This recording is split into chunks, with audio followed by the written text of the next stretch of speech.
The Brothers Wisp. The Brothers Wisp, Brothers Wisp. The Brothers Wisp. The Brothers.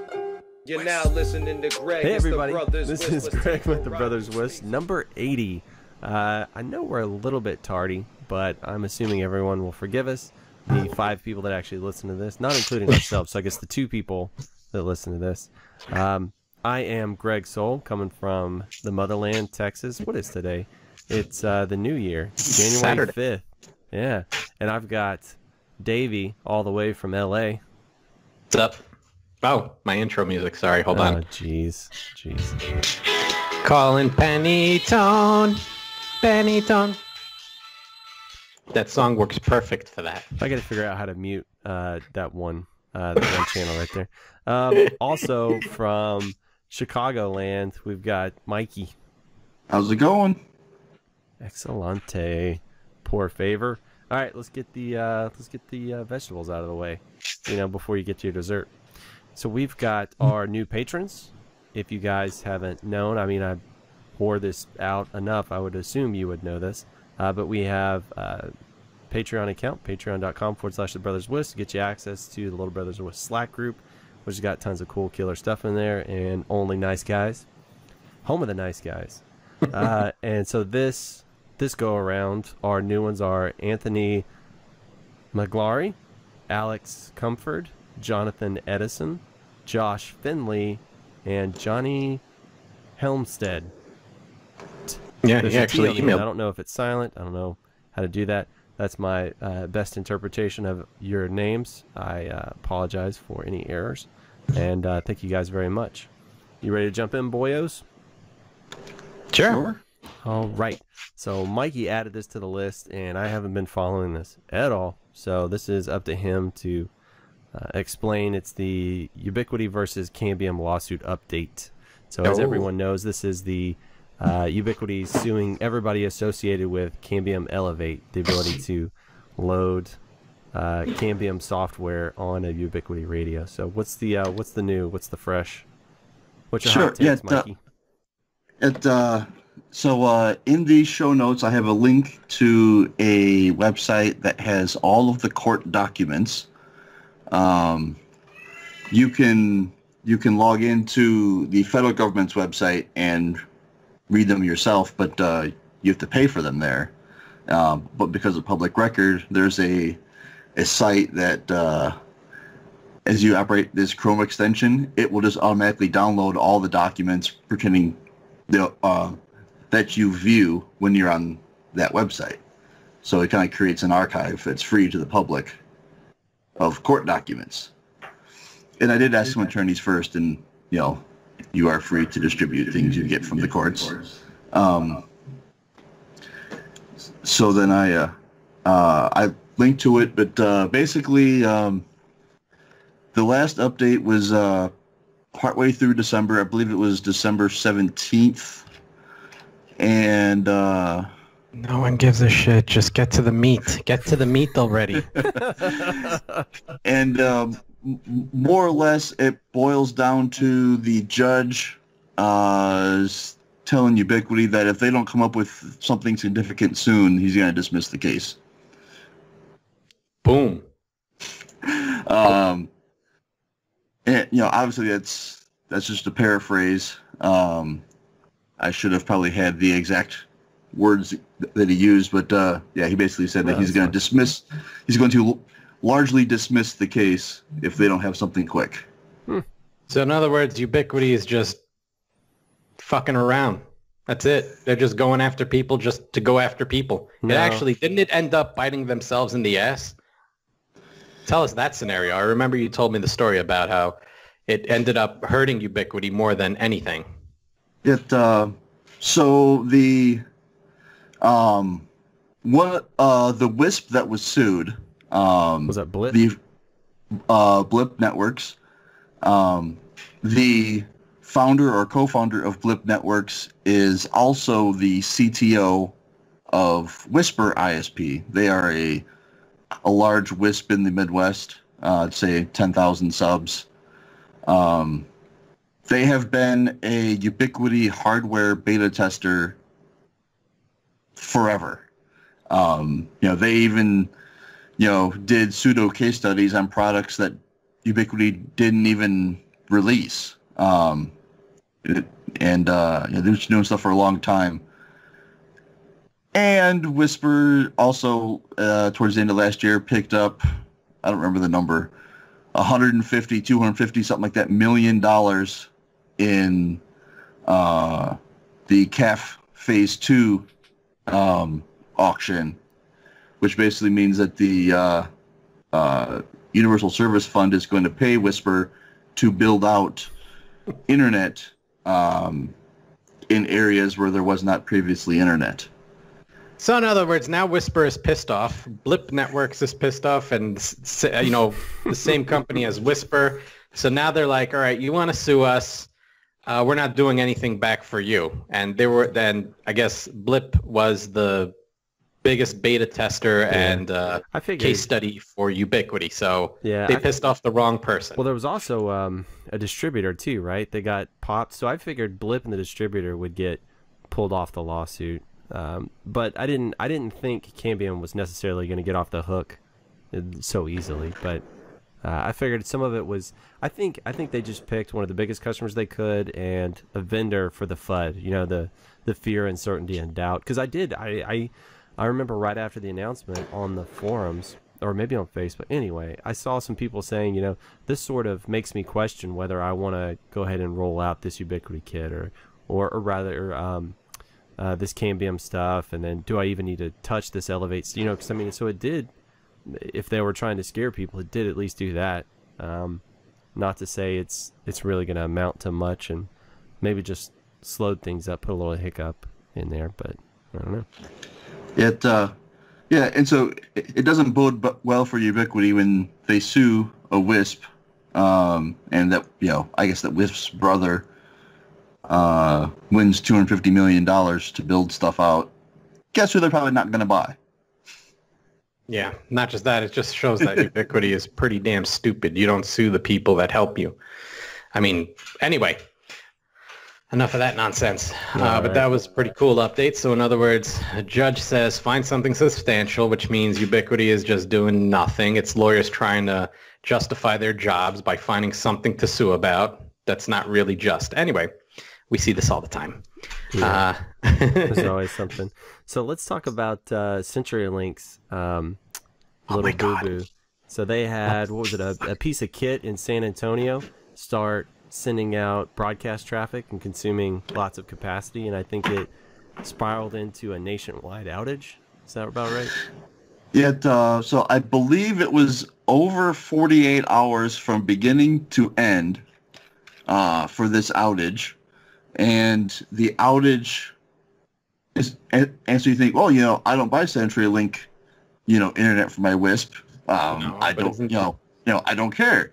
Except the problem was, you will. Oh yeah. It's aren't they like level 3 or something? So CenturyLink bought level 3. So CenturyLink is to name some of the conglomerates there. Some of all the people that got absorbed at CenturyLink, Quest, level 3. Time Warner Telecom, and I think they used to have some of the old Frontier network. I think they bought some of the old Frontier as well. And Savis Global Crossing. Global Crossing. Wow. Yeah. All right. So all those other ones are garbage except for Global Crossing. So I'm gonna get a lot of hate mail. All of that together. So odds are, a lot of those networks still haven't, all been sort of consolidated together. So there is still a little bit of separation, but that's some of CenturyLink's saving grace is that they're so terrible at getting everything integrated in a timely fashion. People are used to it. well, so like there's this company called Lightcore that has been a CenturyLink company for at least 15 years. They are still separate. They haven't completed integration into Quest yet. Yeah. But I believe it was on the legacy Quest network, I think, is where the problem was. And it was on their management network. And so if their transit fills up and you have a wave, you don't care. except for if they can't get into their equipment to manage it when there's a crisis and they start rebooting stuff and sending techs on site and getting locked out of equipment.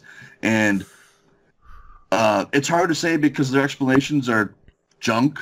You know, they don't actually tell you what was wrong.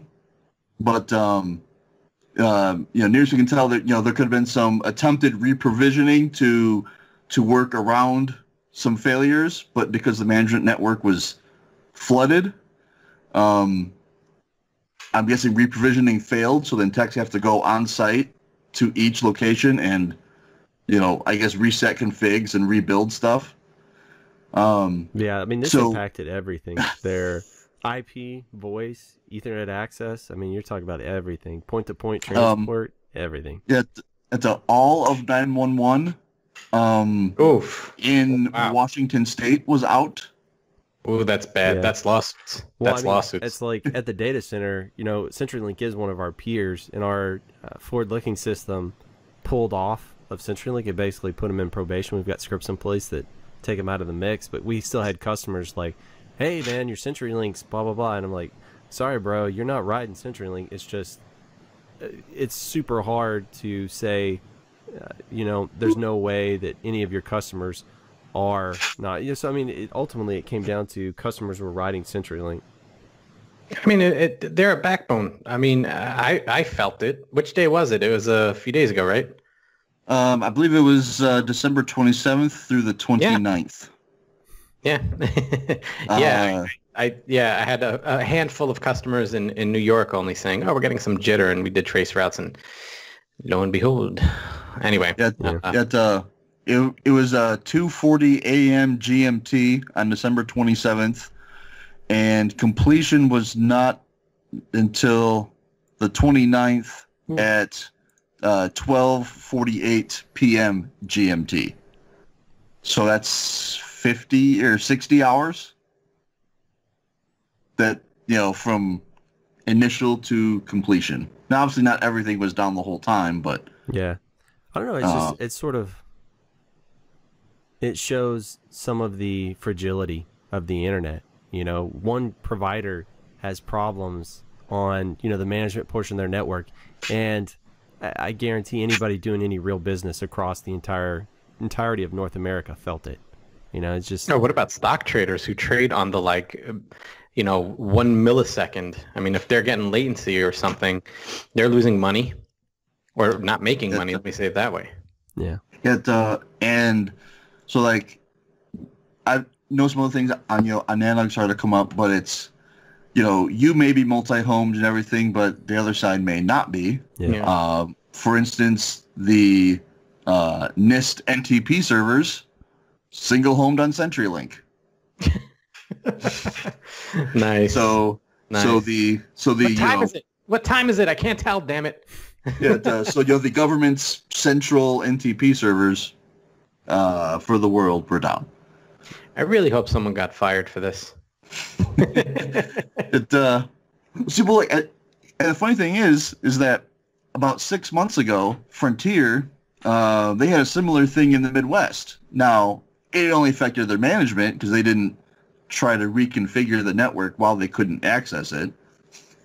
But there was probably about 4 or 5 days where Frontier could not provision new circuits because their management network was in a broadcast storm. Well, I mean, look at the timing of that. That happened right around Christmas. I bet 90% of their techs were just inaccessible. Drunk. You know what I mean? So it's like you've got you know, layer 2 techs trying to figure this shit out, and stuff got hairy.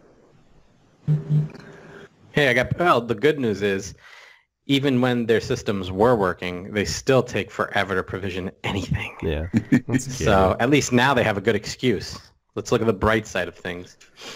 And so the good thing about this is that with as epically large as it was and how much it affected, the FCC is going to be looking into it, and there's going to be people asking questions. Wow. I mean, it's the FCC anyway. Well, see, no, but you might be able to actually get then on public record what actually happened, not this generic carrier. Oh well, some shit happened, and we fixed it. And what's going to happen? Who's going to take the fault for it? Who's going to pay the money for the losses? No one. Well, I mean, also, ultimately, what does it matter? Well, I mean, if 911 is down for 2 days for yeah, that's pretty bad. That's lawsuits because that could be a potential loss of life. Yeah. Yeah, that's pretty bad. But I think ultimately knowing what went wrong doesn't change anything, right? It's like just because a carrier tells me what went wrong, if they don't commit to fixing it or plugging the hole or having whatever means in place necessary, then it's not gonna matter. Well, actually, that is, you're right. You're not going to be able to change the past. But just on the last note about this topic is I had a vendor who I use as a broker for VoIP carriers, and they got DDoS'd. And actually, it was also around Christmas, but it was like 3 years ago. And after getting really badly DDoS'd, they would be down for 15 minutes at a time.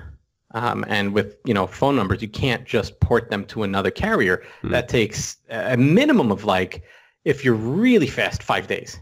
But the average is about 10 days. So after getting DDoS, they were really good about keeping us up to date about what's happening from the CEO himself. Not that it mattered at the time, but looking back on it, I appreciate it because he was talking, from his own words to his customers, i.e. me. And he said that, we're going to contract with ArborNet, who is DDoS prevention. And ever since he said that and they contracted with them, there has not been a DDoS attack, thank God. So he did remedy it. Yeah, there were damages. People weren't happy. Luckily, I didn't lose any customers, but he did remedy it, and he put a good solution to a problem. So anyway, now I want to hear about this, Mr. Mike, your Mikrotik NAT problem. Oh, no. With SIP and RTP. I need to hear this. So I was having some problems getting a Cisco SPA 112 configured to talk to our Metaswitch. And what was is that just an IP phone, or is that like an ATA sort of thing? It's an ATA. Okay. And Metaswitch has documentation, for this version of firmware on the SPA and this version of firmware on the switch, this is what you configure. They've done that much homework. And SIP was working fine. I had packet captures going. SIP was working fine. Sometimes I would have two-way audio, sometimes one-way audio. But it was always, after a bunch of testing, it was always inbound into the ATA was the problem. And so I'm doing packet captures. I'm on both sides. I'm bringing up the connection tracking, looking at at the actual RTP connection there to see what's going on. And what's happening, and this is whether the SIP ALG is turned on or off, direct media on or off. And I did reboot, I went as far as, rebooting the router in between each change to, make sure that it was being applied as best I can. And what's happening is that per the SIP messaging, both sides agree on, I know it's not the best terminology because it's not a negotiation, but, send me traffic, send my RTP to this port. And the other guy says the same thing, just on a different port. And both sides were sending the RTP to where they're being told to send the RTP to. And I guess I should back up and say, SIP is the signaling protocol that establishes all the connections, and RTP is the actual content. It's the audio. And the Mikrotik, when there were one-way audio problems, instead of doing what it, instead of setting up the, I guess, like the, pinhole on the NAT on the way back in, where the NAT is listening to the port for the RTP to come in on. Instead of listening on the 16,000 whatever it's supposed to be, and where it was listening on good calls, it would listen to port 1024 or 1027. And did you have UPnP on the router? UPnP is turned on. Well, I was just curious if maybe something else was stealing the port or something like that. But even if it was, the host would, figure out, hey, that's in use. The router would manage that and say, no, this is in use. Use something else. Well, no, like I was thinking if the ATA says, hey, router, I don't know, say some other device on the network said, hey, router, give me this 1600 port, and then the phone tried to get it and it was already assigned to somebody else. Maybe? I don't know. Shot in the dark? But, now, first of all, that's why I always turn on ALG. Let the router manage all those connections.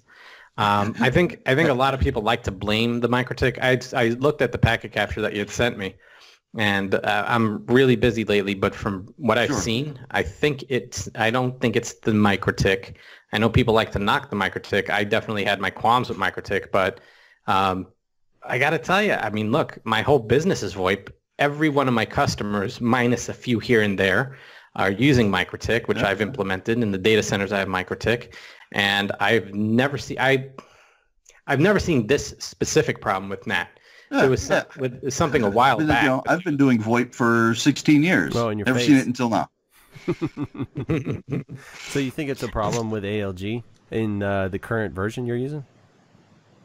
Well, It's see, not, because the endpoints are the ones that are negotiating them. It can't be. I did it with ALG on and ALG off. But that's not a very good way of testing. You have to know what's happening instead of just turning things on and off, seeing what works and doesn't. I mean, that's what you do when you don't know what to do. Well, I mean, I did that to verify if the ALG functionality was the problem. and you're saying it works sometimes, and then other times it won't work, right? Right. And that's with I don't think changing it's- nothing, right? Correct. No changes, I hate both stuff like that. Just hang up, redial. Audio I don't may think work, it's the audio may not. Mikrotik. I think it's something on your endpoint. Nope, because I moved the endpoint to a different router. Works fine. 50 calls. Well, I'm sure you submitted something to Mikrotik. I know. What's his name? The Irish dude. Tom Smith. Yeah, Tom Smythe with his routers. He chimed in on that too. But did you get any response from Mikrotik? I've gotten so far your typical Mikrotik. It's not our fault response, and so I'm Probably because they're like, oh, it's Hammett again. it's Hammett. and so because so far it's you said SIP. Your SIP is working fine on 56. Yeah, but SIP. I said one-way audio.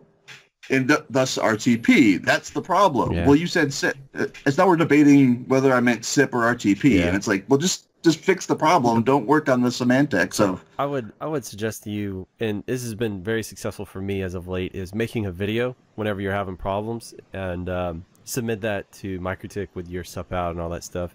So it's, I don't know, maybe it's part of the language barrier or something like that, or sometimes I think they just. We'll read the first sentence and just assume what the answer is. I'm not saying I've done that in the past, and shame on me for not reading all the way through, but when you make a video, it seems like it helps a lot.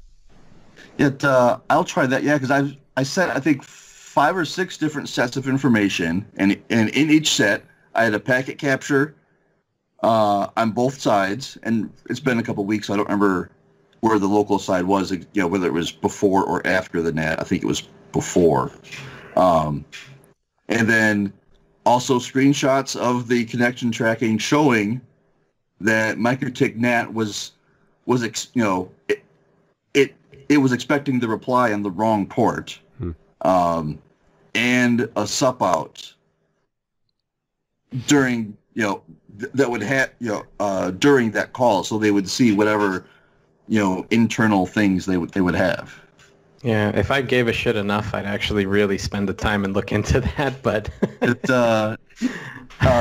kind of friend are you, Dave? Just curious. Look, he's shaking his head. So honestly, if I said I love Bernie Sanders. Oh, dude, send me the packet captures. I'll totally help you. See, that's No, just name them, Bernie. That's socialism. We all One is work Bernie, together. And pack capture number 2 is Sanders. There you I think I stink. Hold on. No, I don't. Wow, something stinks. Could be this one. All right. No, I'm good. go. No, you got a kid, man. It's probably just floating in there. Cool. So you know what? I want to hear what I want to hear what the resolution to this is.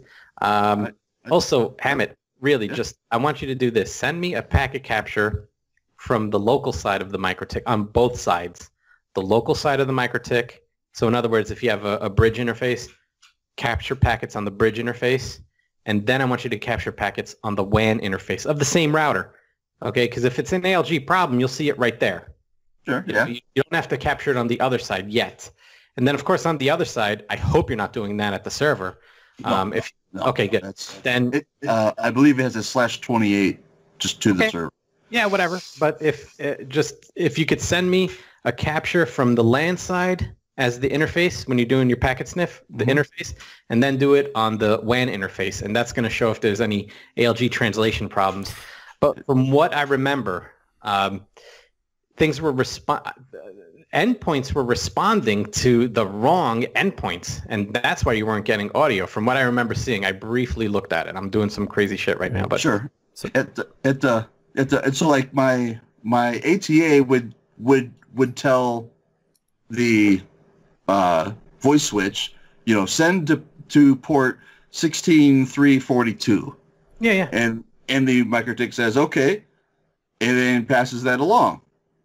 Now, why Mikrotik? Mikrotik doesn't say anything. Mikrotik passes traffic. It doesn't actually negotiate the connection. No, but anyway, so on the return trip, you actually do see the traffic coming back. It's just on the wrong port, right? No, well, the voice switch is sending the traffic back to the port that it is told to send the traffic and to. So you do see it hitting the router. It's just on the wrong port. Or I saw what you're cooking. You see the traffic coming back, and there's the port. It's on the port it's supposed to be, but the Mikrotik NAT implementation is listening on the wrong port. Instead of listening on 16342, it's listening on 1024. Yeah, send me the PCAPs. I'll put them together, and we'll get to the bottom of this. I look at this shit every day. If there's ever a problem, I need to figure out what's going on. And when I did my ALG speech, oh my God. That was a nightmare because not only do you have ALG doing what ALG is supposed to do, which you should always use ALG, by the way, in Mikrotik, but there's a setting on the server for each extension. There's a setting called, or for each trunk, there's a setting for NAT. If NAT equals yes, then the server will ignore everything that's in layer 7. So it's not even going to listen to or read any of the shit that layer 7 says to send the stuff to. That could be what's happening to you, but I got to see the packets. So where was I going with this? Why did my brain just stop? Anyway, so I was trying to say, guys, help me out. You're trying to say that Greg's your hero and you've always loved him and you will continue to love him, right? Sure. There you go.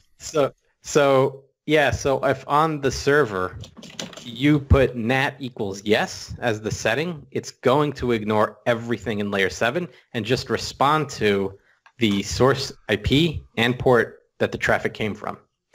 So on an asterisk-based system. Yeah, of course, yeah. If you don't have asterisks, then there's not a NAT equals yes. Okay. I don't know what the hell you're using then, but meta switch. Okay. Cool. It's a, for lack of a better term, big boy, voice platform. And it's not an asterisk? No. Wow. It's like a 15U chassis. It has DS3 ports. It's DS3. Where'd you get this thing from? The 80s?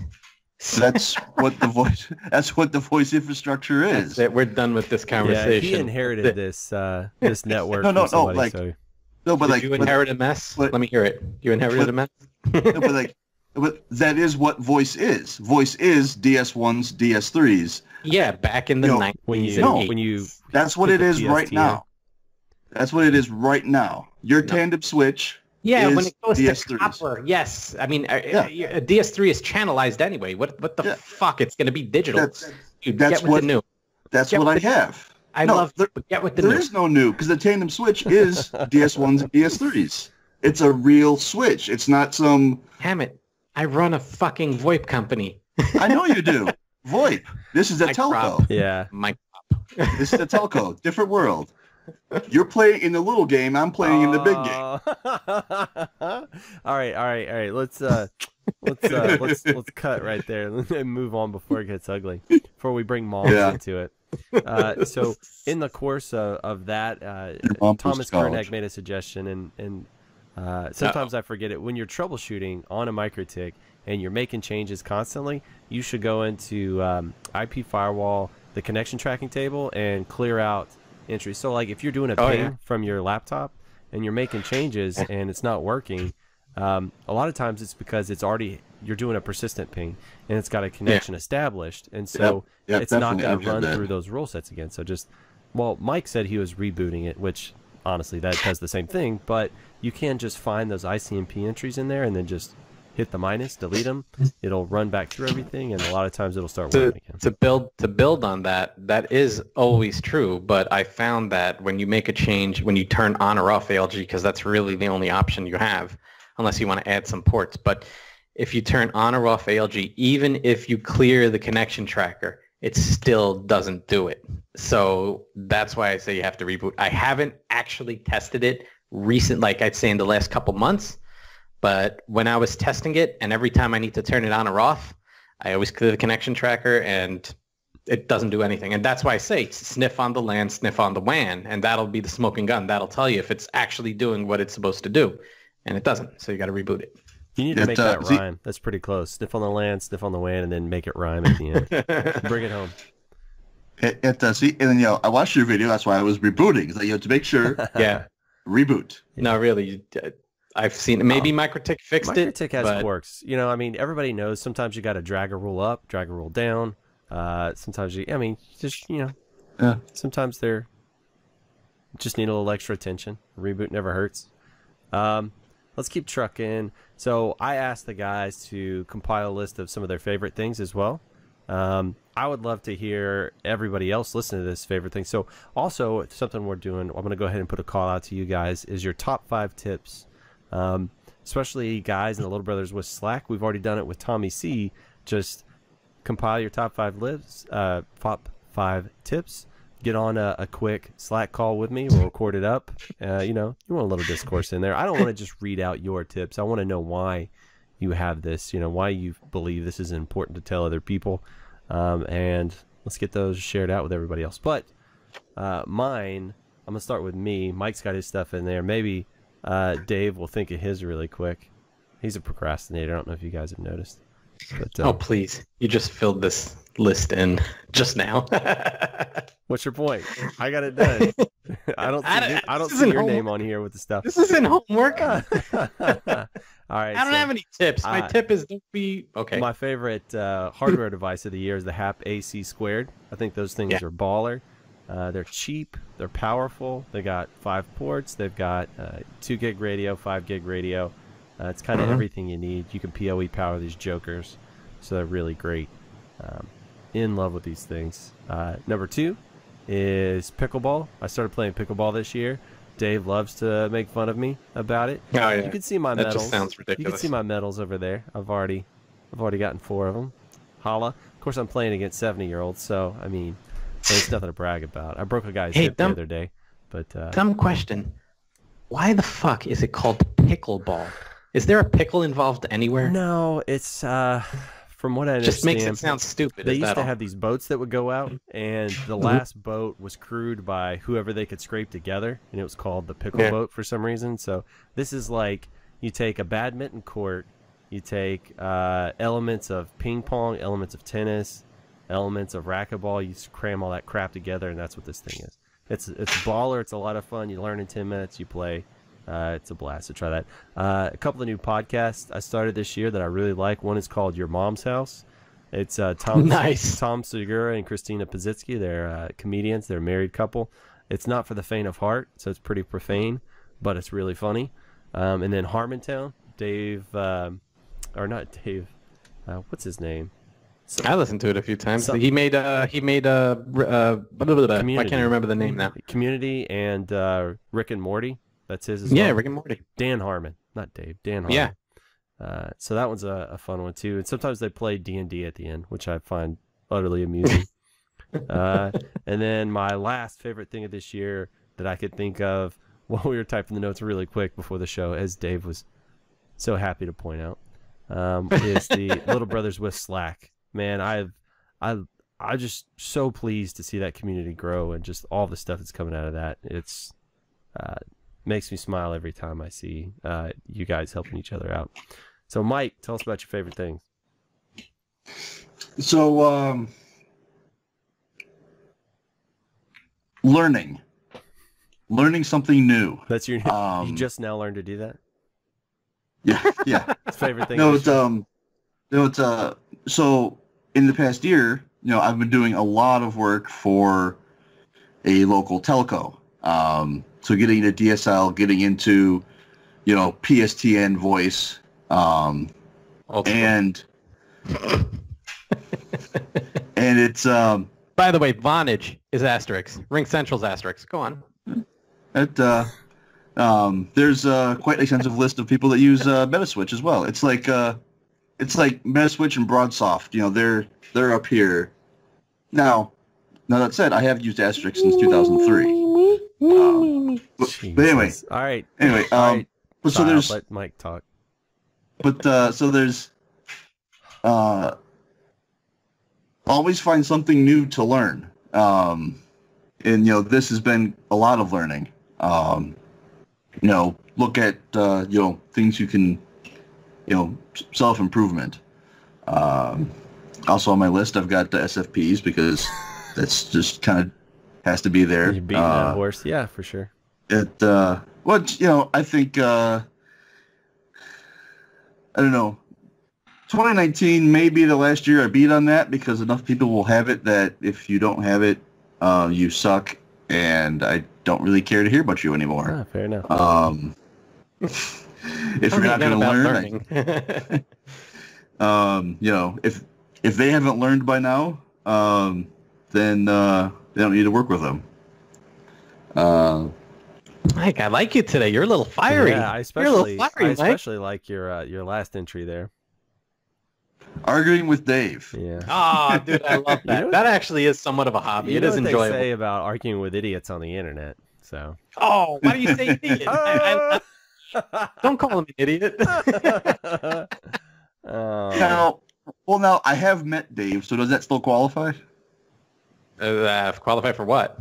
But arguing with people on the internet, it's like assuming it's somebody you don't know. I think it's when the argument happens over the internet is what qualifies it. I think in the latest rant, I think I called Hammett an anarchist. That was a good one. I like that. But no, so on Facebook we have lots of political based arguments. That's what Facebook is for. But then obviously you go back 5 minutes ago and we've got plenty of tech based arguments amongst ourselves as well. So that's a fun thing to do. I prefer to think of it as spirited discourse. It's I just kind of get to the point. Because nobody gets angry. An argument is when you get angry. You guys are just having fun. Oh, I love it. Honestly, it's fun. I look forward to it. I met Mike at what's it called? At WISPapalooza. I mean, we had a great conversation. It was fun. We get along just fine. But I like arguing with him. It's enjoyable. I don't know why. I can't say that about anyone else. So, do you remember when you met me, Dave? Sure do. When was it? That was in the what was not the Baltimore, the shit when I gave the ALG speech. Where was that? That was in Colorado. No, that's not when you met me. Yes. No. Where did I meet you? I met you at the Miami, Mom. What? Yeah, you just don't remember me. I thought you were kind of a douche, and turns out I was right. There you go. Honestly, I was really drunk at the I know, you were super smashed. So you were being crazy. Only after the convention, like at night. Nah. Wow, I don't even remember that. I know you don't, but I remember you distinctly. That's awesome. That's awesome. Thank you. Good. We'll get to my 2018 stuff. All right, cool. So 2018, the highlight of 2018 for me, easy, my son. My son was born prior to, while my wife was pregnant. I was nervous as heck. I was like, oh my God, my life is going to change and I'm not going to have a life anymore and it's going to be screaming babies and changing diapers. And then he was born and I was like, whoa, this is freaky. And I got to tell you, but he's the greatest thing that ever happened to me. I smile a lot more. I have a lot more fun. The guy makes me happy to no end. I love hanging out with him. I love tickling him, biting him. He loves it. So that's pretty awesome. And of course, my wife, this whole thing, everything good in my life actually started when I met my wife and when I moved to California, but that was in 2014. The second coolest thing is the Brothers WISP. Being on this show is a heck of a lot of fun. I'm realizing how awesome I am. Oh, please, people, you know how you've been emailing Dave and encouraging him? You can stop. Whenever you're ready, you can stop. The guys in Australia, thank you guys. No. Australians love it. Oh, I don't know if these people have ever heard of phrases like pouring gas on a fire or... Oh, please. Oh, please. Gas on fire. It just makes more light. Come on. We love 4th of July. So these guys are pouring gas on the dumpster fire that is Dave's humor. So they need to. Who doesn't like watching fires? Really? Come on. Watching them, causing them. The bigger the fire, the more amazing it is to watch.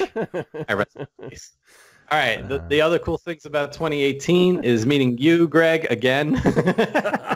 the third time. Like in 2018, in 2018, I actually have spoken to you a lot more. Like we talk a lot more, and that's really cool. You're an awesome guy, and it's always fun being around you. Shit, I appreciate that, man. I'm still trying to find what your buttons are. I don't know how to piss you off. We'll get to that later. Let's see. Life's obviously, Hammett, you're an interesting guy, Hammett. You're a very interesting guy. I'm not sure if it's a good thing or. I don't know if you're an anarchist, a Republican, a Democrat. I don't know what the hell you are, but it sure is a lot of fun arguing with you on Facebook. Let's see what else. Nick Arellano, dude, that kid is incredible. I'm so glad I met him. I actually met him at the where was it? The Baltimore Mum. Yeah, and I remember that. Yeah, I do too. He's a good kid. Yeah, he's pretty smart. He's pretty awesome too. And just in 2018, I got back on a cycling team again. That was a hell of a lot of fun. But now it's cold in California, and when I say cold, I mean 60. I can't bike in that cold. Ooh, burr. Yeah, dude, it's freezing. Well, actually, in the morning, we leave at 7 a.m. Did I tell you that I started cycling? Perfect weather. Not on an actual bike yet, but I plan to soon. How do you not on a bike? In in a gym, like that kind of cycling, like a spin class sort of thing. Yeah. Man, I've been sort of worried about it. Every 6 months, we have a biker hit and killed. We had one. What happened this morning? Hit and killed. It's pretty bad, dude. It's usually people that are going downhill. Downhill bikers, they think the faster they go, the better. For some reason, when people put on this tight leotard suit, the jersey and the bibs, they think they're invincible. Then they get hit by a car. It happens here in LA, only in one area actually, in a place called Palos Verdes, because it's very hilly, and the riders that go there are very competitive. There's a club there, I'll leave nameless. They're just a bunch of dicks. And actually, the funny thing is, their only rule to the club is don't be a dick. You kind of have to think about why that rule was created. But anyway, they're very competitive. They try to go as fast as possible. They think they own the road. And I stopped cycling with them. They're just dangerous. You know, again, they think they're Superman once they put on that suit. And a couple of them died last year. You know, I'm not going to say, you know, hey guys, you know, whatever. I'm not going to bring up anything, but I think they're finally learning that the right way to cycle, even though they think they're pros. So whatever. But hey, every sport has its dangers. I think it boils down to how safe you are. Of course, when you're on the road, you could have crazy drivers. But I know we have some. When you see it, we have some riding groups, and apparently it's safer to be in a group, right? So sure is. Right. Sure is. I need to look at that. So Dave has something on here that says completely useless phrases that sound inspirational. He was going to share some of those with us. Yeah, so there's a couple of terms and phrases that you can use in any situation, and the effect is absolutely nothing, but they're so ubiquitous you could use them anywhere, and they sound great, and they mean nothing. Like, timing is everything. Like, you could say that at any point in a conversation, and it sounds good, and it doesn't mean a goddamn fucking thing. Like, I love you. Right? Throw that in there.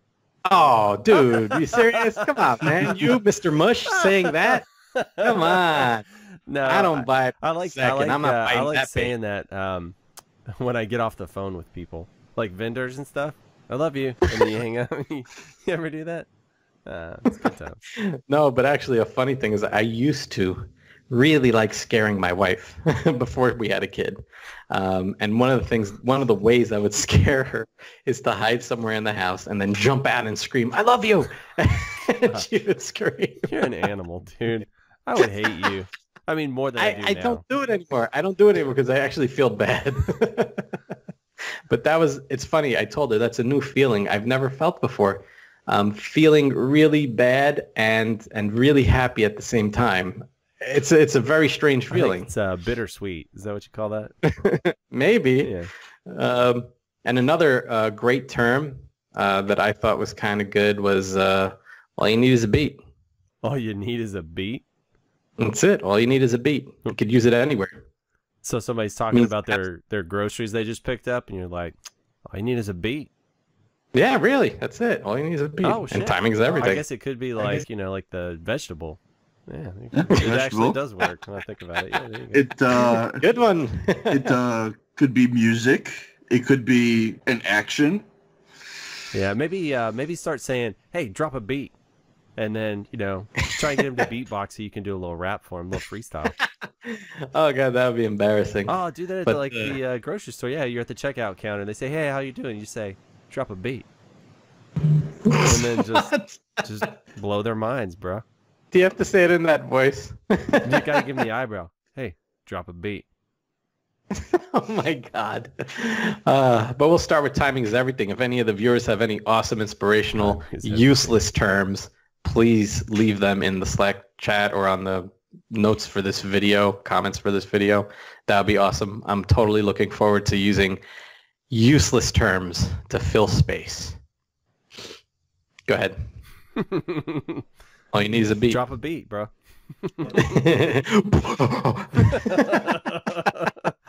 You having a seizure or you all right? Yeah, I'm dancing like Trump. Seizure time. Oh, that's hurtful. Hammett's gonna have a breakdown. No, I don't praise the man. There you go. All right. Well, we're coming up on an hour. I'm looking at the list. Nothing's like blowing me away. Unless you guys had any of those topics you wanted to squeeze in right here at the end. Sure. I'd like to hear more about the Mikrotik CRS3s. I ordered one, had big problems with them, had to return them. And then Mikrotik came out 2 or 3 weeks later saying they had a bug fix for, what was it, auto negotiate, which I set to what did I set it to? I set it to 10 gigabit, full duplex on both sides. Still had some crazy packet loss. It was really odd. I was getting CRC errors, really strange stuff. So I decided to connect 2 Mikrotiks together and see if that would still happen. Still happened. Then I bumped it down to a gigabit full duplex, and I don't remember what the result of that was, but I was like, dude, I just got to send these back and get something that works. So That was that. I don't know if anybody has any experience with that. And it was the CRS3. The which one was the one with 8 I'm assuming SFP plus ports? that the 317, is that what that is? I don't know. It's the one with the 8 SFP ports and 2 gigabit ports, I believe. Oh, you got one there? Yeah. Nah, the 17 has 16 SFP plus ports. Oh, sorry. Yeah, that And one. then Sorry. A 1 gig port on it. Yeah, that's the one. Yeah. My bad. Totally forgot. And actually, when I even opened the box, I'm bringing it over to the rack to mount it, and it sounded like there was some loose parts in there, and not all the lights lit up. It was a disaster, but I'm like, we got to use it because we need it. Yeah. So if anybody has any comments, have they had those problems, and has it been resolved with the new bug fix? That would be nice to know. I also was contemplating, I think Hammett would look excellent in a mow-hawk. And Mikrotik has this pretty cool feature on their PoE switches where it will ping a host. And if that host does not respond for X amount of time, it will power cycle the port. So obviously you want to ping the device that's plugged into that PoE out port, because if it stops responding, like an access point or something, it will power cycle the port, hence rebooting whatever's connected to that, and hopefully that'll resolve it. I thought that was a really cool feature. Does it have a maximum number of times it'll do that? That's a good question. It seems like I you don't get know. stuck in a reboot cycle accidentally. Yeah. Sure. Yeah, sure. I don't know. I have not been in that predicament, but I just saw the option. I'm like, what does this thing do? And I'm like, oh, that makes sense. So it's kind of like a very primitive, like watchdog, right? Just reboot something if it stops responding. But I thought that was cool. Yeah, that's all I got. How about you guys? On that feature, I would say you would probably want to make sure that you know for a fact that the IP you put in there is what you want. You know. Yeah. that you know, it'll do what you want to do. Because if you have it on your only way into the switch. Yeah. And you know on the port, but it's pinging something else. You can never get in to change it. Yeah, you don't want to ping 4.2.2.2, and if it doesn't respond, reboot the port. That's kind of pointless. Say I'd give it like a static DHCP lease or something like that. But yeah, obviously you want to ping the device that is directly connected to that port that is being powered by PoE. That's the key right there. Sure. It should be powered by the PoE port. What are you smiling about? Who? Life. Greg. Life makes me happy. It's a good thing, right? God, why are you so good? Why are you so nice? Shit, don't you have any vices? Don't you smoke pot? What do you do? That's not legal here in Texas. Why would I do that?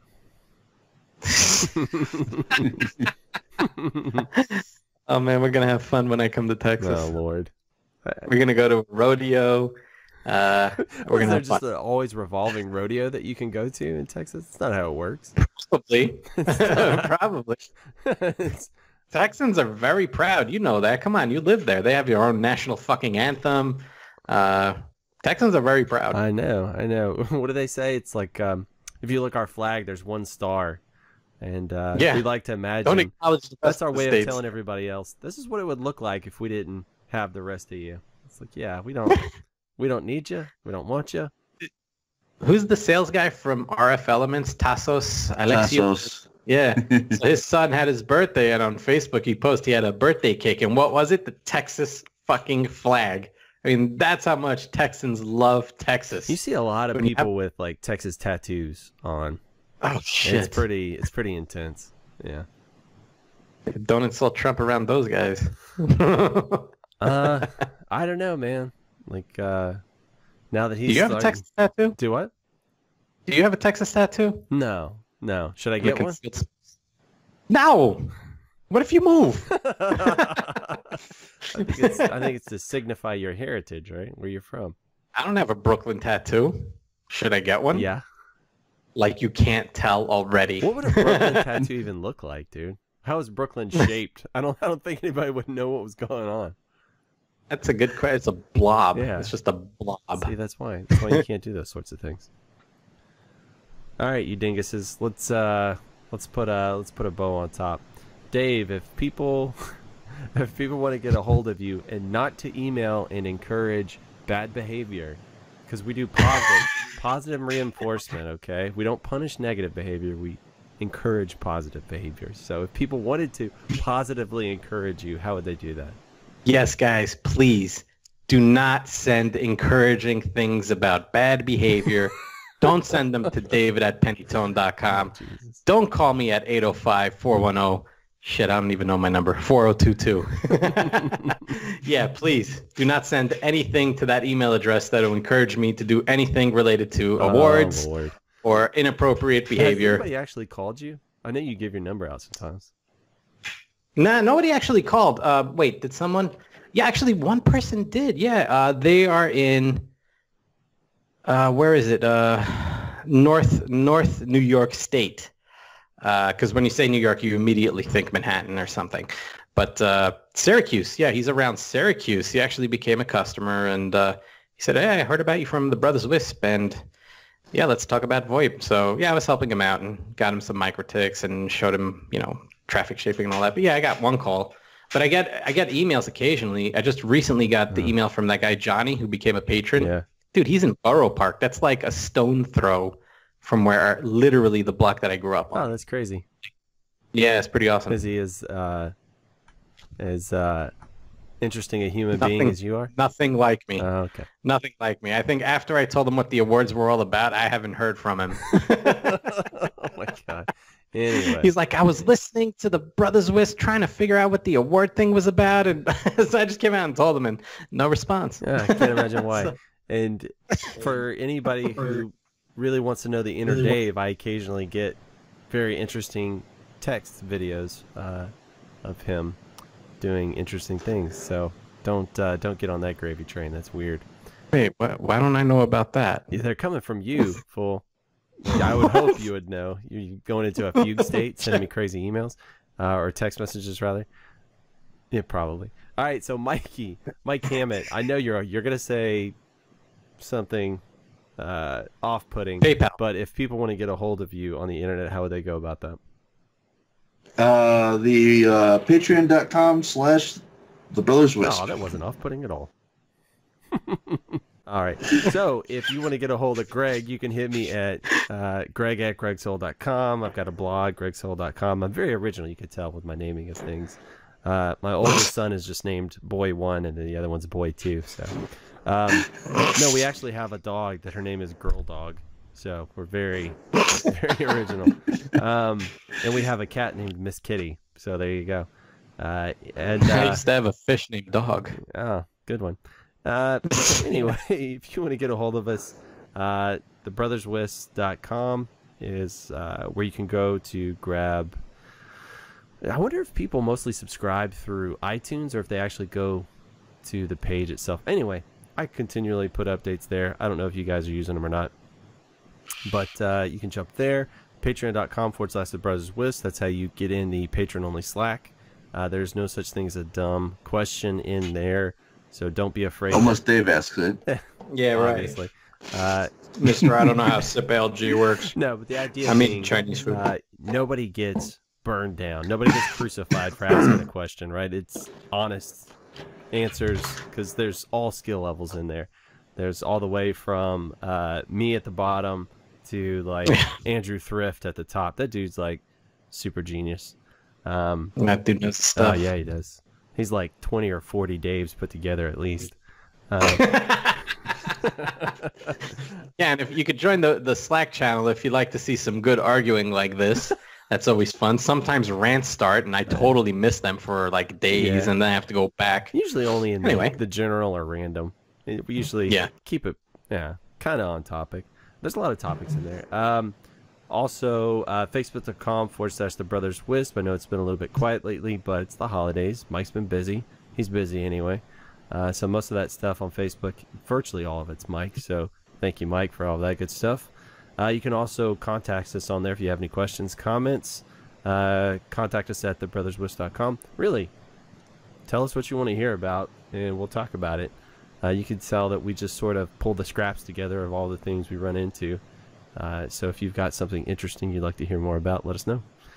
if nothing else, thank you guys, and we'll talk about see you equipment later. and methodology, so sit back and start learning. Lighting up the tower so people can start searching. Shooting up the web in neighborhoods, net surfing. We got horrible jokes, we're loud and annoying, but we're informative facts, we're not disappointing. Just give us a listen, cause fun is the mission. I'm telling you, you don't know what you are missing. Ideas and some good comedy given. If you missed the show already, don't worry, you're forgiven.